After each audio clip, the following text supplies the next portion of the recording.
লালমনিরহাট থেকে সরাসরি যুক্ত হচ্ছেন সহকর্মী মিজানুর রহমান। মিজান, কৃষকরা ফুলকপির দাম না পেয়ে কি বলছে জানাবেন?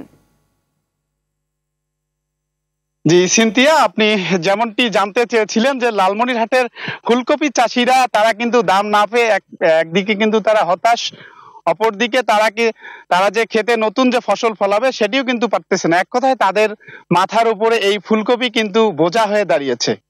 তো আমরা এই মুহূর্তে একটি ফুলকপি খেতে রয়েছি, পেছনে দেখতে পাচ্ছেন যে অনেক সুন্দর কিন্তু ফুলকপির ফলন হয়েছে।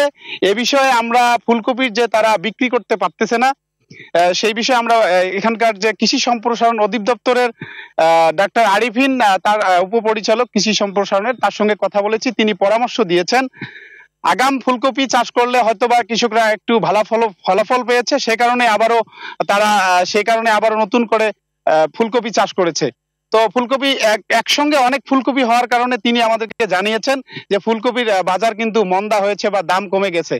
স্থানীয় যে খুচরা বাজারগুলো আছে সেখানে 10 টাকা এবং 15 টাকায় ফুলকপি বিক্রি হলেও পাইকারি বা ক্ষেত্রে পাইকারি যারা নিচ্ছেন তারা কিন্তু 2 থেকে 3 টাকার বেশি কিনতেছেন না, অনেকে 1 টাকার বেশি কিনতেছেন না। তো একজন কৃষক আমার সঙ্গে আছে, আমি তার সঙ্গে কথা বলবো। একটু আপনি আমাদেরকে জানাবেন যে আপনি পাইকারি কত করে বিক্রি করতেছেন? পাইকারি 2 টাকা 1.5 টাকা করে বিক্রি করতেছি। আমার খরচ হয়েছে 6 টাকা 7 টাকা পর্যন্ত। এতে আমি দিশাহারা, এর পরিবর্তে কি ফসল লাগাবো আমি কোনো খুঁজে পাচ্ছি না। আপনার এই যে এতগুলো ফুলকপি অনেক সুন্দর ফলেছে, আসলে এগুলো আপনি কি বিক্রি করতে পারছেন নাকি আপনার বিক্রি করতে দেরি হয়ে যাচ্ছে? বিক্রি করতে দেরি হয়ে যাচ্ছে, নিতেছে না তো, আসতেছে না পার্টি। তো আপনি এখন এই ফুলকপি কি খেতেই নষ্ট করবেন নাকি নতুন আবাদ করবেন না কি করবেন সেটি একটু জানান। এখন নতুন আবাদের পরিকল্পনা দিতে হবে।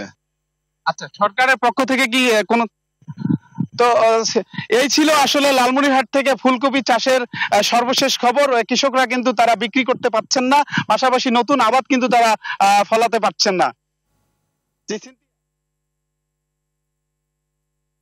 ধন্যবাদ।